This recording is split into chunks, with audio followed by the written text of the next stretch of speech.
Hello, my name's Johanna Prader from NOFA, Vermont, and this is Farmers Talk. I'm here today with Theresa Snow from Salvation Farms to talk about the mission of Salvation Farms and its programs. So if you want to start off by telling us a little bit about the mission of Salvation Farms and what gleaning is and means today. Okay, great, thanks. Thanks for having me on and visiting me at my home. Salvation Farms is a nonprofit, federally recognized nonprofit, and we work to manage farm surplus foods in the state of Vermont in a way that makes us less dependent on food from far away. And we're doing it in a way that our hope is we can affect the food independence of our state and lessen the vulnerability of how we choose to feed ourselves. And really our work started about 10 years ago. We designed or created the model for community-based gleaning that is most replicated in the state of Vermont. And the concept of gleaning is to reap after the harvest. I like to say it's also to put use to what is thought useless. And gleaning is something out of the ancient agrarian times that typically the poor did that. Once the primary harvest was done, farms would allow the poor and travelers to come into their fields and pick up the dregs or the gleanings of their field. And gleaning in modern day times can sometimes mean going to supermarkets and collecting their surplus. A lot of the charitable food system in the state or in the country, the food banks will often refer to that practice of food rescue as gleaning. For Salvation Farms, gleaning really means more of that traditional sense of the point of production, really from the fields or directly from the farm, whether that's their wash pack house or from the farmer's market. After a year of piloting at Pete's Greens, Salvation Farms was established in January of 2005. We actually worked under the fiscal umbrella of NOFA Vermont, so thank you NOFA. Really gave us it was great. I used to say, when I met Enid one morning with the co-founder of Salvation Farms, she was a Jen O'Donnell, she was a Sterling student working on her senior project. Okay. So Salvation Farms, its development was her senior project. We met with Enid to find out if NOFA would be willing to be our fiscal agent, and I like to say I don't know what she saw over that muffin. We met at La Brioche down in Montpelier, and she just said sure. And I think that was the biggest blessing we had. It gave us 3 years of the ability to function as a nonprofit project and introduce to Vermont this concept of what gleaning could be on a really professional level. And at the end of 2007, we had provided a good volume, about 50% of the 88,000 pounds we had rescued in 3 years. We gave about 50% of that to the Vermont Food Bank. And at the end of 2007, the Vermont Food Bank asked us if we would be willing to integrate Salvation Farms into their organization, and I become an employee of their organization. We joined the Vermont Food Bank and worked within their organization for almost 4 years. But at the beginning of 2011, I began the negotiation to re-own, re-establish the brand, to separate and take the knowledge I had gained while working with that organization and create an organization that could really serve farms first and foremost, and work on building a farm surplus management system that will serve an organization or an institution like theirs, but really be designed as a kind of a conduit in between. So it's been this interesting evolution of an organization. So we've been federally incorporated since May of 2008. And how much food are we talking about? How much food do we have in Vermont that's not being harvested? How much right now is being gleaned, and what could be gleaned? What could we have? What are the possibilities? Yeah, that's a great question. So our estimate is that Vermont has about 2 million pounds of food loss on farms. I like to kind of reference that as food loss because I think food waste on farms isn't really waste because it becomes fertility or animal feed. It's food that becomes food again. Sure. But it is a lost food resource, a human food resource.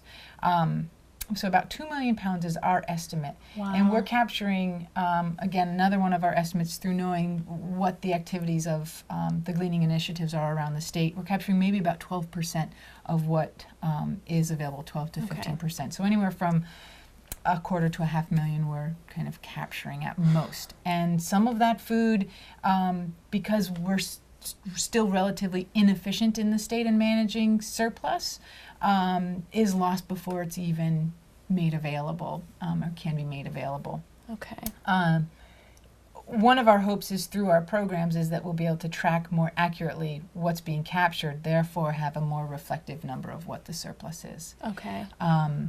That 2 million pounds is around 1%, I think, of our state's actual production, so that number is probably grossly inaccurate. Sure. Some people on the national scale are predicting that farms have a loss of about 1/3 of their production. Wow. So there's a lot of food we don't. The perception about food insecurity is that there's not enough food. There's more than enough. It's a priority of distribution, and right. kind of an equality issue.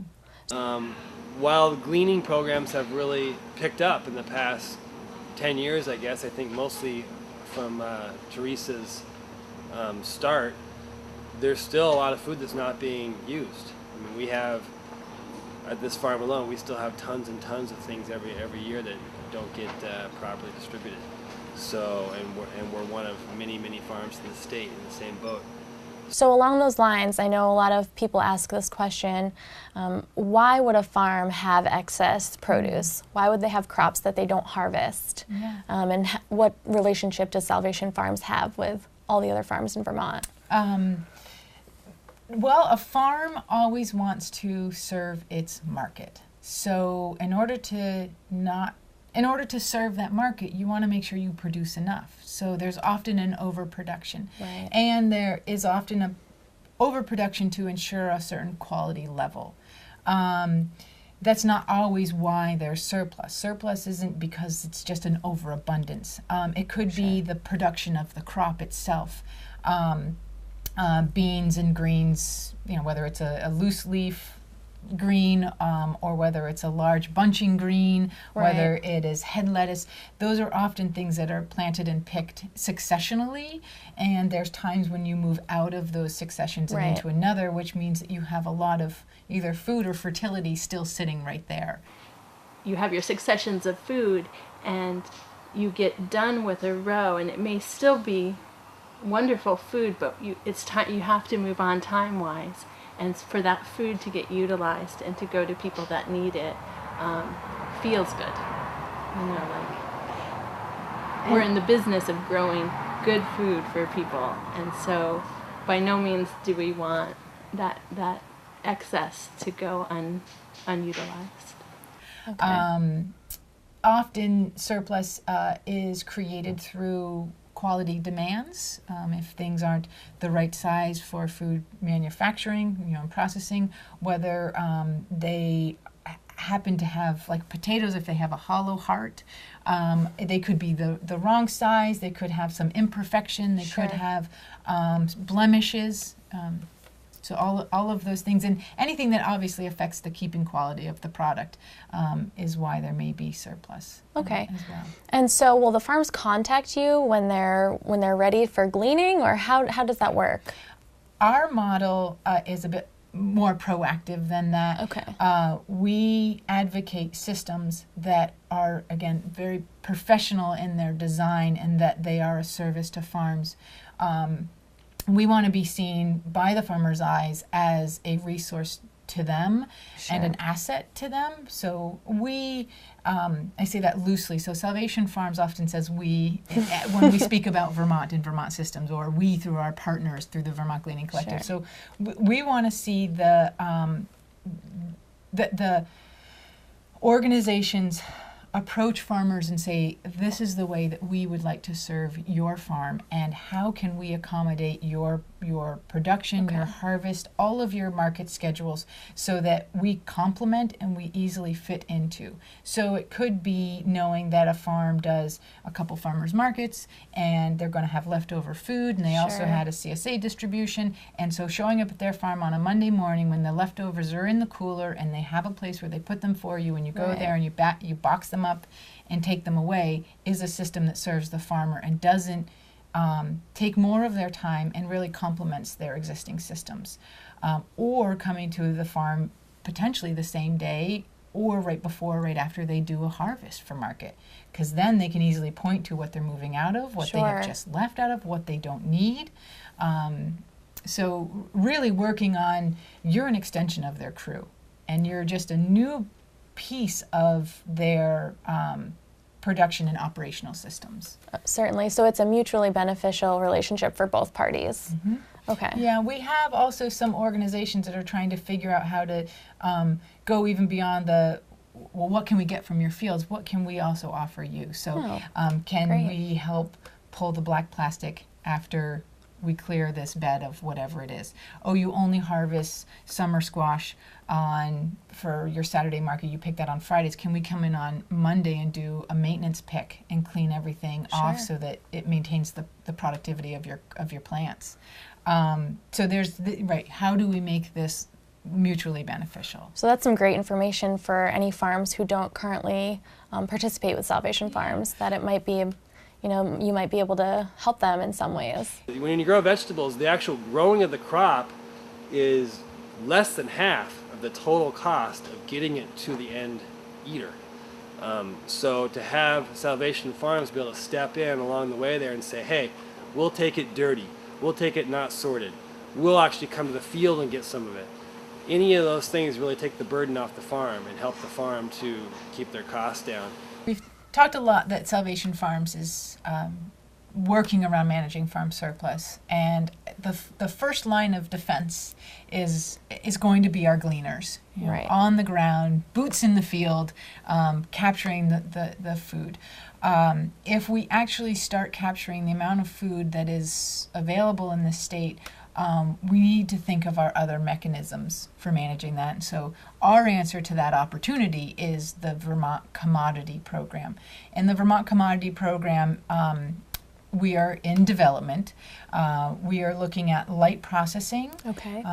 For light processing, what we've done to date has been freezing of product. I'd love to look at other means of making actually shelf-stable product. So how do we create canned, jarred, dehydrated foods? And are you processing because the facilities won't take the product unless it's processed, or is it more of? It's the perishability. Okay. It's the volume. Okay. Another component of the Vermont Commodity Program would be large volumes of product that has some of its own internal shelf stability, its own internal keeping quality, and just doing cleaning, assessing the quality, and case packing. Okay. And I can see that the Vermont Commodity Program will need an aggregation center and a responsive and available labor source, and that it should be, both of those pieces should be side by side. So while the large volume is being brought in, cleaned, quality assessed, potentially case packed, there's a process where then some of it goes into the kitchen side, where the other goes out fresh and raw to institutions. We basically like the idea of getting local vegetables. Some of the sources of our canned vegetables come from China. What's with that? It just doesn't seem right. So to be able to offer something from right here in Vermont, potatoes are a good start. We'd love to see more even lightly processed things that we can freeze for the winter and have, fresh zucchini, not fresh, but frozen zucchini, squash, anything that could be processed that way. It helps the farmers in Vermont. It helps the people that come to our food shelf. And it's just an idea that we hope keeps growing because it's a good thing. During the winter of 2012 and 13, Salvation Farms partnered with the Southeast State Correctional Facility in Windsor, Vermont. A potato packing space was built in part of a vacant building at the facility. We led participants in the Vermont Offender Work Program to process just under 70,000 pounds of donated potatoes destined for emergency food sites. Now, where this works nicely into the Vermont Offender Work Program and our prisons in the state, or our correctional facilities, is that it's an excellent opportunity to engage a population that, if they're at a work camp, are required to work Sure. daily, and in particular, the facility where we are currently working at, there's around 70 individuals that can't leave the fence every day. Okay. And so some incarcerated individuals at work camps, they're on supervised work crews that do go into the community and do such things as painting churches and Okay. mowing boat launches and Sure. cemeteries. So, but there are a good number of folks that can't leave the fence but are still required to work. And our thought is that this is a great opportunity for them to do something while they're incarcerated that is productive with their time, that can help them gain potential employable skills. Right. We are complementing the work that we're offering inmates with educational components. Okay. So learning about the food industry through ServSafe or GAP and GHP short courses, as well as HACCP, and giving them some context to Salvation Farms, the issue of food waste or food loss, the issue of food insecurity, and also context of our industrial food system.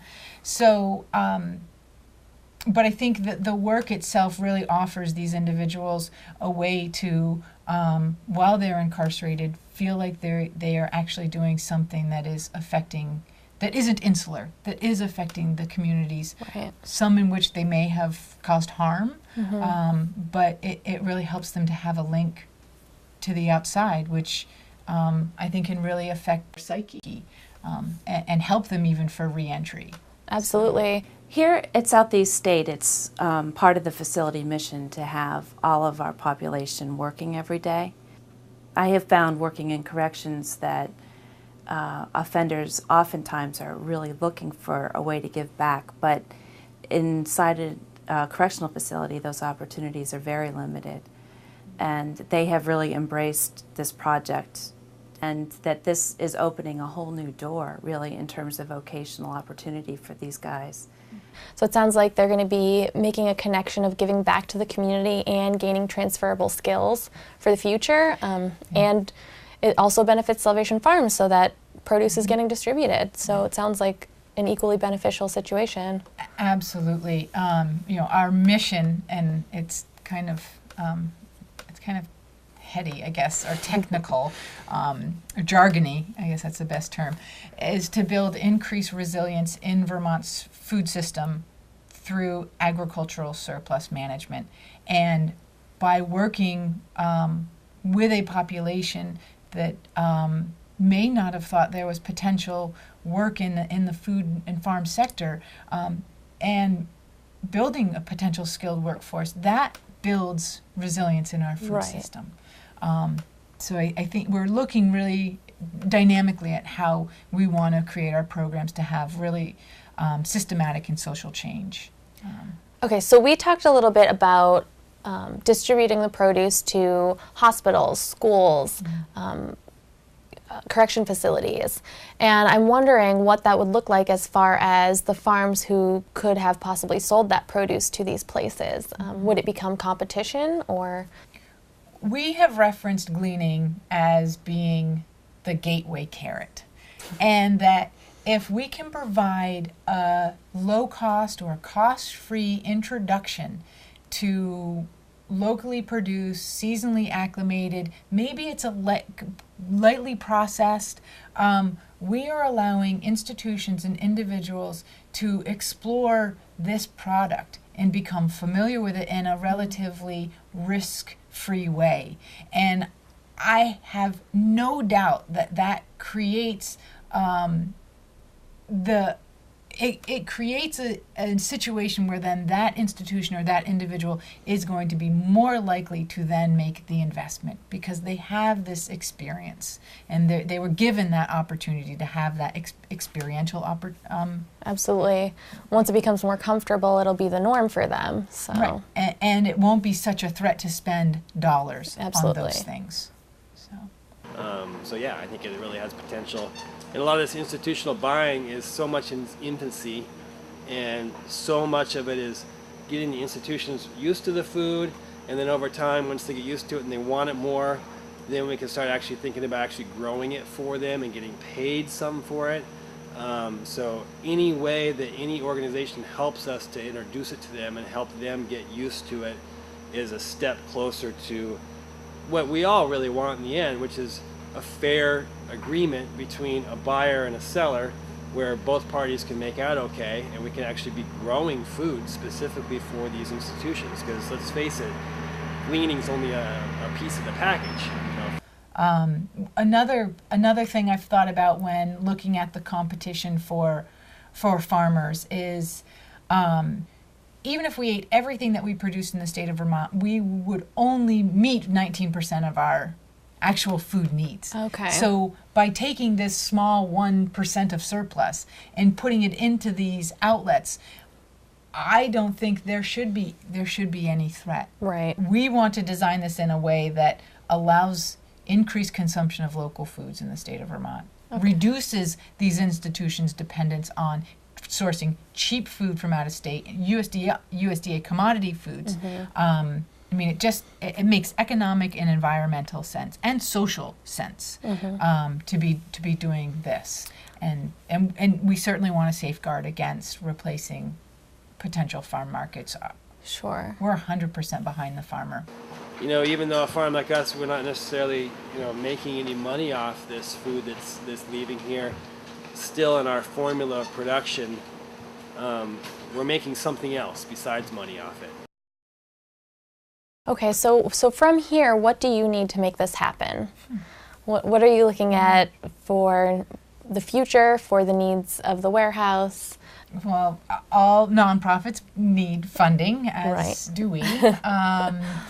And it's interesting because we want to really be a conduit for those dollars. So the facility at the Southeast State Correctional facility is a state-owned building. We want to renovate that to serve the state of Vermont. Not to necessarily serve our organization, but to really further this program of the Vermont Commodity Program so that we can be feeding school kids, the sick and elderly in our communities through hospitals and nursing homes, as well as the food insecure through the charitable food system. So we are creating an online we're calling it the Gleaners Interface, but it's an online platform for the Vermont Gleaning Collective where all organizations that are in the collective and organizing gleaning in their community post all of their announcements to gleaning to their community. All of their data is tracked through this, so it's all tracked the same, but it's a place where all volunteers in the state of Vermont that want to glean will be able to register. Oh, that's so that great. The process is streamlined. That is one thing we advocate, is that if you can't support these efforts financially, certainly get involved. And if you can be a gleaner in your community, do so. Find the organization that is organizing and get involved, whether it's one time or find a way that you could do it multiple times. So can the public go to this website at this time, the gleaning website, or there's going to be a portal to it from our website. Okay, great. And there will be for each Gleaning Collective member organization. Its launch will happen at some point this spring. Awesome. So at that point, the collective members will start putting in some of their farm information, their distribution information, as well as start inputting their volunteer information. Okay. And then we can announce and start driving volunteers to that site. Great. But in order to financially support Salvation Farms, we are happy to take dollars in any mechanism that is easy for the donor. Sure. Mail is is completely welcome, although a lot of donations are given online nowadays. But And they can do that through your website? you can do that through our website. Okay. There's a donate now button or a give now button. Okay. There is our mailing address is at the bottom of each page, so if you want to mail a check in. But we're also fundraising for this. Currently, we're fundraising for the renovation of the building at Southeast State Correctional Facility. Right. We have a crowdfunding campaign, and that can also be accessed through our homepage. And there's an educational video that goes along with that as Yeah. well to get a little insight into the Southeast Correctional Facility warehouse. Yeah. There are people in need, and to be able to get fresh vegetables, to increase the nutritional input of what they're receiving, benefits not just them but the community. Healthy people mean a healthy community, and that just, in the long run benefits everyone. Whatever you can invest in that is a smart investment. I really did enjoy coming today. So thank you for having us today, Theresa. This is a really important topic. We're thankful to have people like you working on this for the future of food security and food systems. So thank you for having us and letting the public know about what you're doing at Salvation Farms. Thanks. It's a real honor. I think, as the founder, I agree, but we're really working on trying to create a new segment of the food system that does make us more food secure. So. Thank you for that. You're welcome. Thank you.